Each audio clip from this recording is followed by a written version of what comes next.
ओम साई राम। कैसे हो मेरे बच्चे?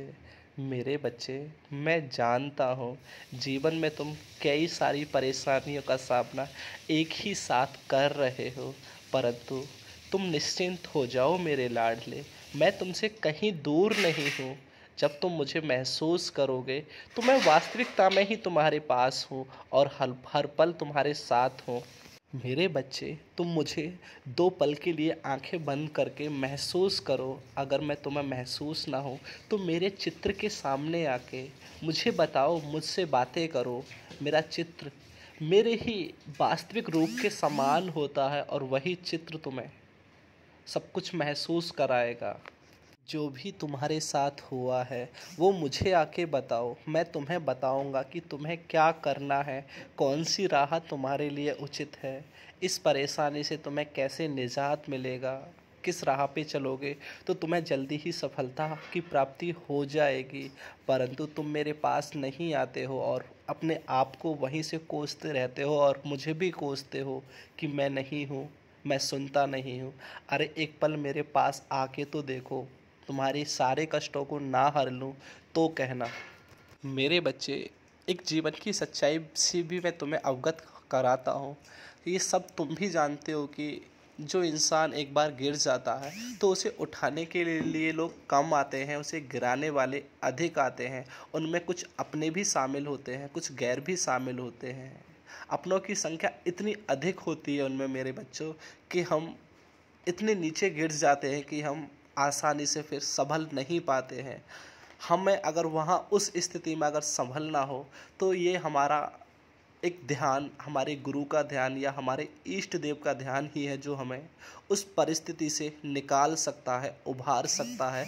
अन्यथा इस दुनिया में ऐसी कोई भी वस्तु, ऐसा कोई भी इंसान नहीं है जो हमें वहाँ से खींचकर बाहर ला सके, एक गुरु के ला सके।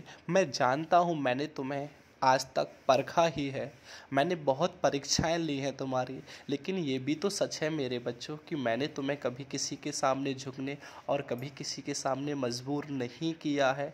तुम्हें मैंने कितना भी सताया हो लेकिन वहाँ निकाला भी मैंने ही है ना आके।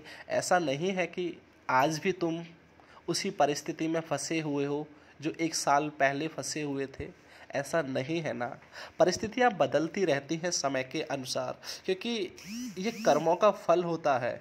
यहाँ हम वही भोगेंगे जो हम पहले कर चुके हैं, क्योंकि हमारे ईश्वर हमें वही देंगे जो हम पहले कर चुके हैं।